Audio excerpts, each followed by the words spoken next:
so you're rapping in Houston and Yeah. you're winning battles. Right.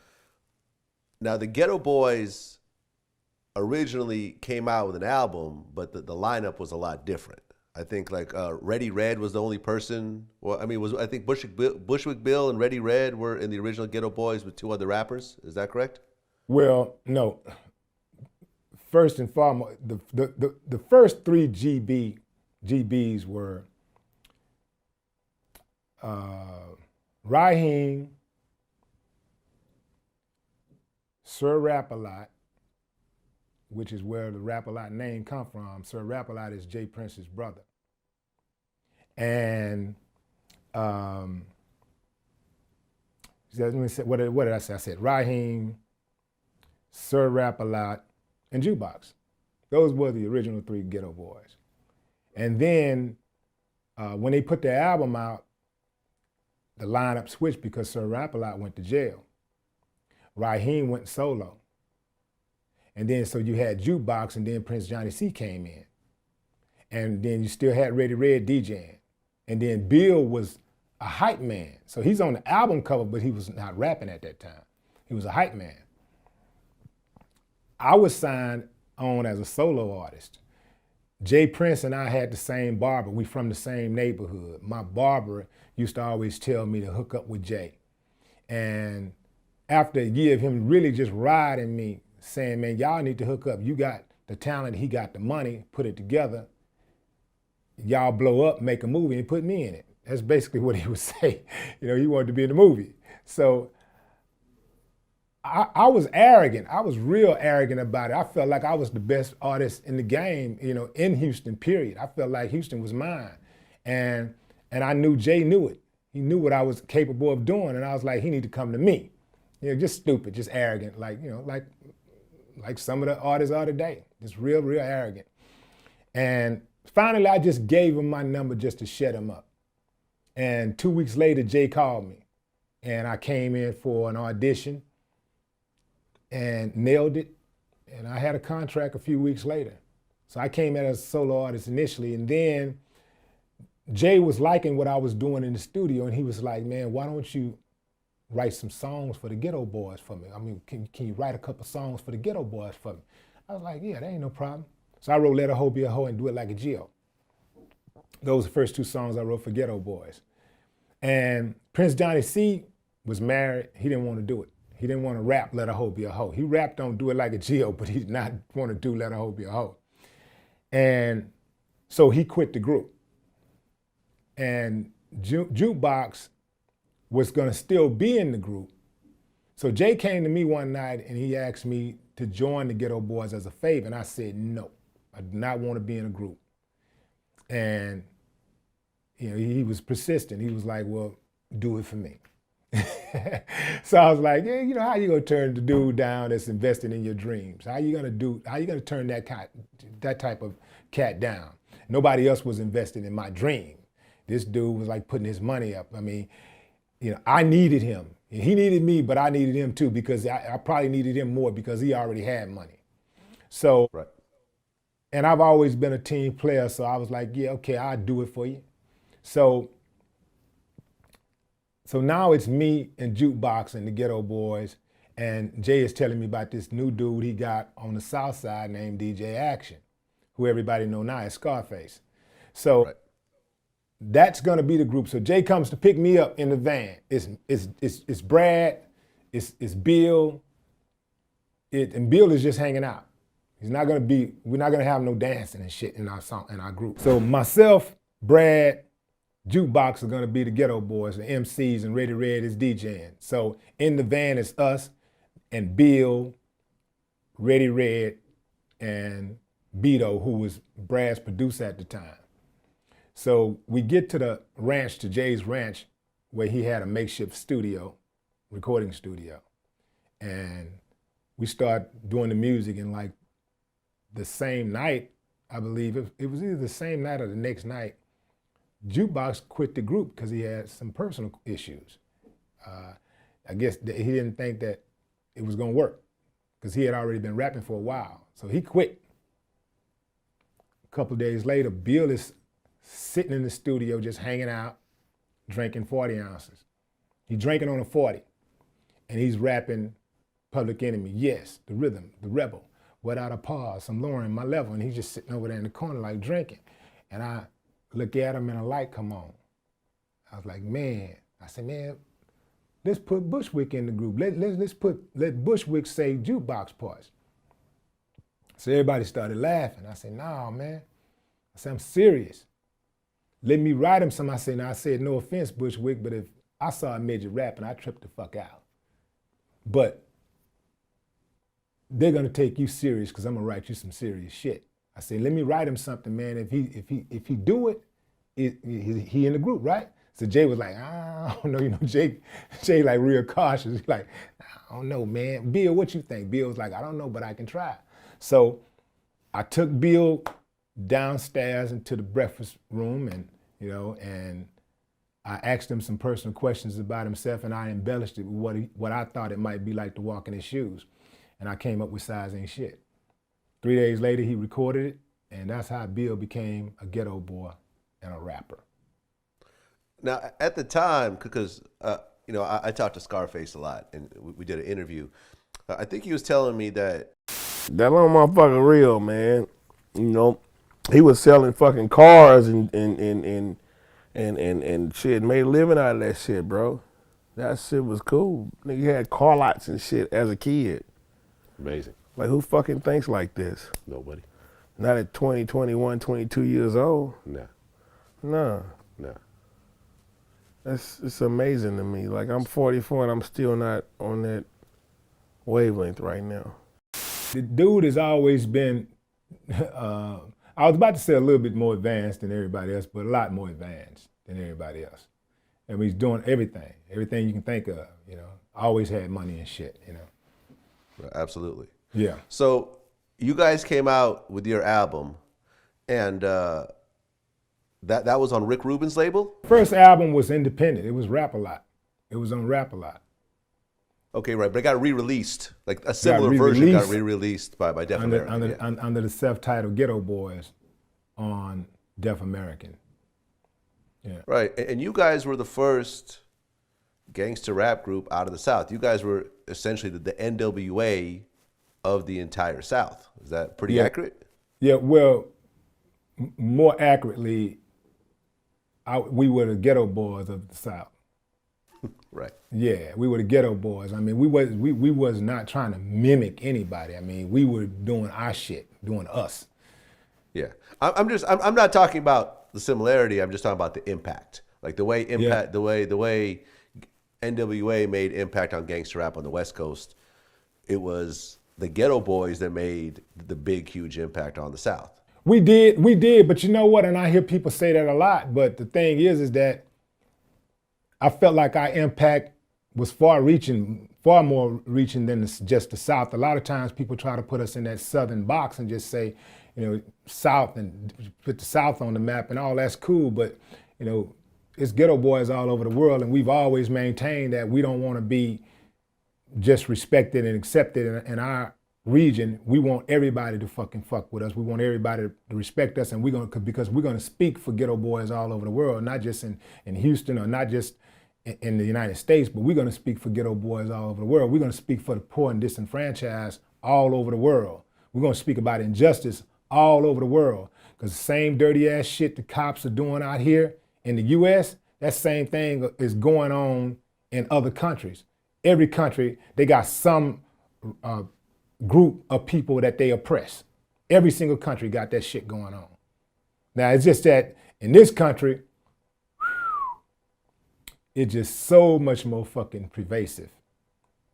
So much more. No, I feel you. The first album, I absolutely loved. And we talk about the impact. I was living in the Bay Area in California, and I scooped it up and was like, oh, this is the next shit. Like, that was actually my favorite, Geto Boys project, period, including all the solo albums and everything else like that.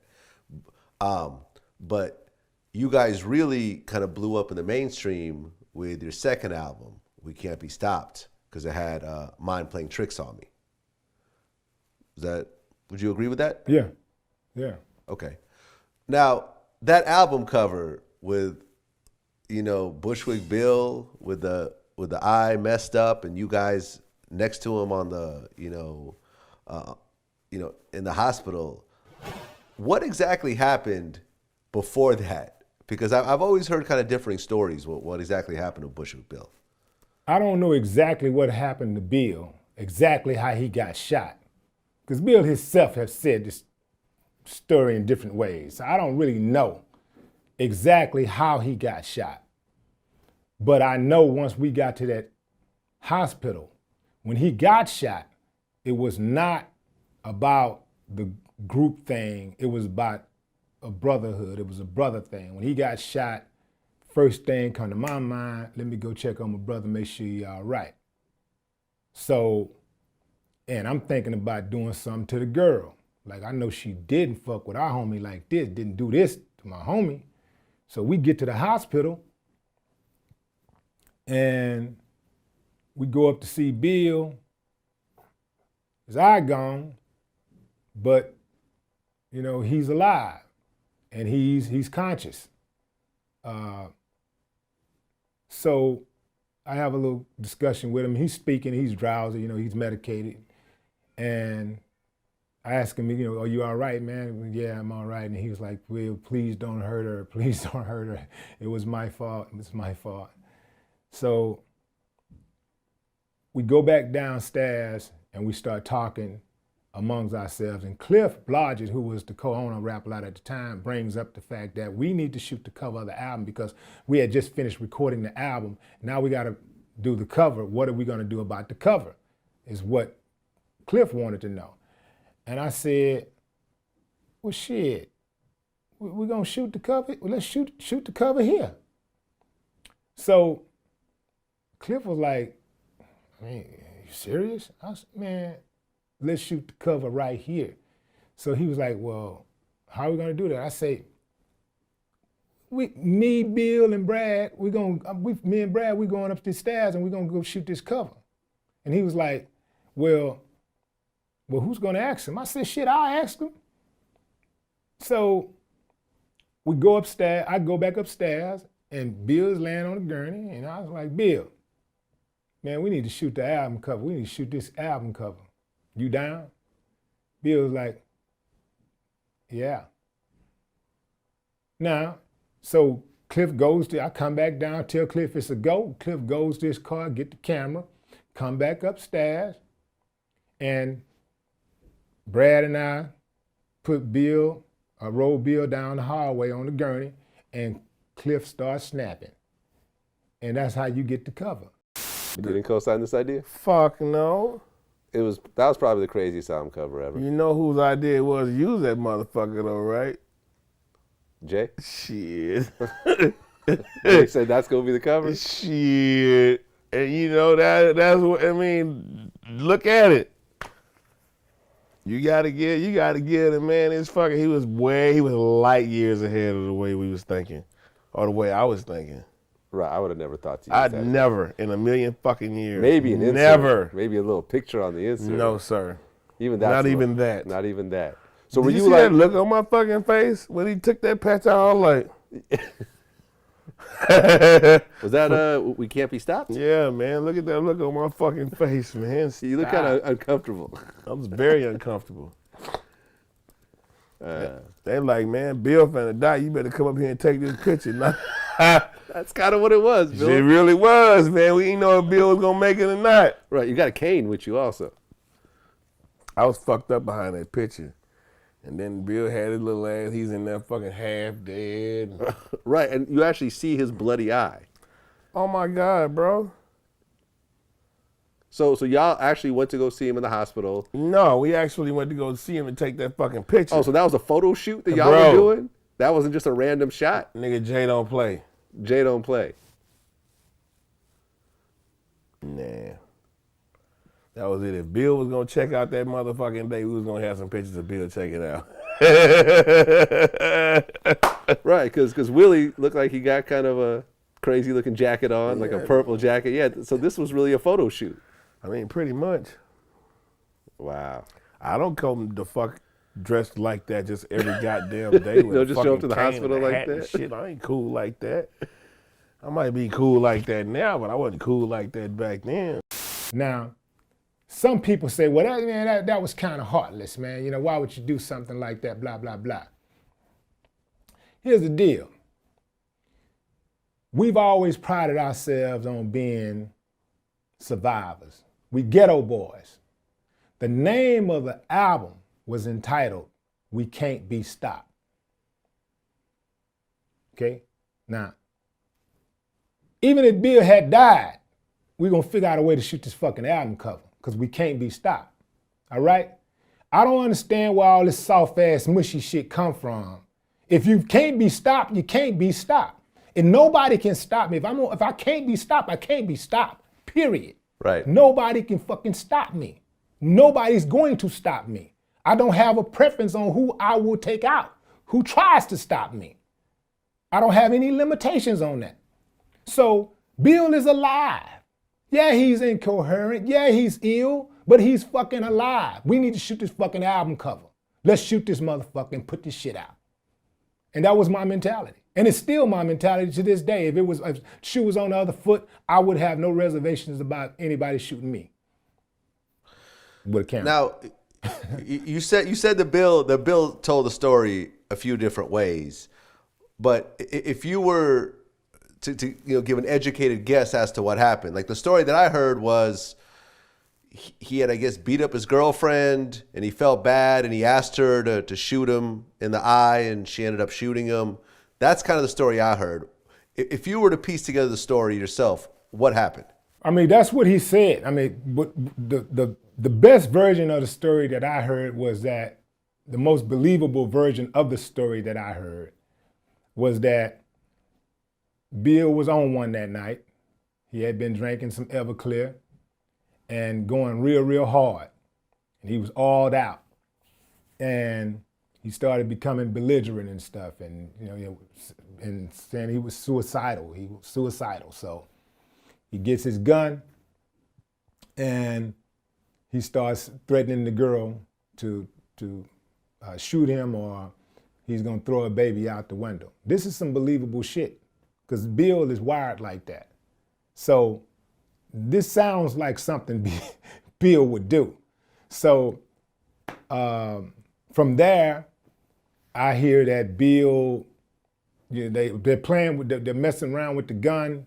There's a struggle over the gun and the gun go off. Bill gets shot in the eye. Bill did not shoot himself in the eye. Bill, he ain't fucking crazy, okay? He do crazy shit, but he not crazy. Bill love Bill, okay? Bill like living, okay? So Bill didn't try to shoot himself, kill himself. Because if he did, all he had to do is, once he got out the hospital and realized he was still alive, go ahead on and finish the job. Okay? So, yeah, Bill didn't try to kill himself. I think the gun went off accidentally, and bam, it was like, oh shit, fuck, damn, this shit happened for real, you know? That's what I think happened. I could be wrong, but that's what I think happened. I think the gun went off accidentally. Still a crazy story. Yeah. But Bill don't mind reaching for that pistol, though. Oh, yeah? Oh, yeah. I heard some really insane stories about Bushwick Bill. Like, I think MC Search, I guess, hung out with him one weekend, and it was just some insane story about, I forgot how it even went. It was like he was at one of his baby mama's house and there was a bunch of kids. And yeah, I heard this. Her mom thought someone was being threatened, so she went and got some AK-47. And Bill got a lot of stories like that, man. He has a lot of stories like that. I mean, absolutely. I don't know how he do it.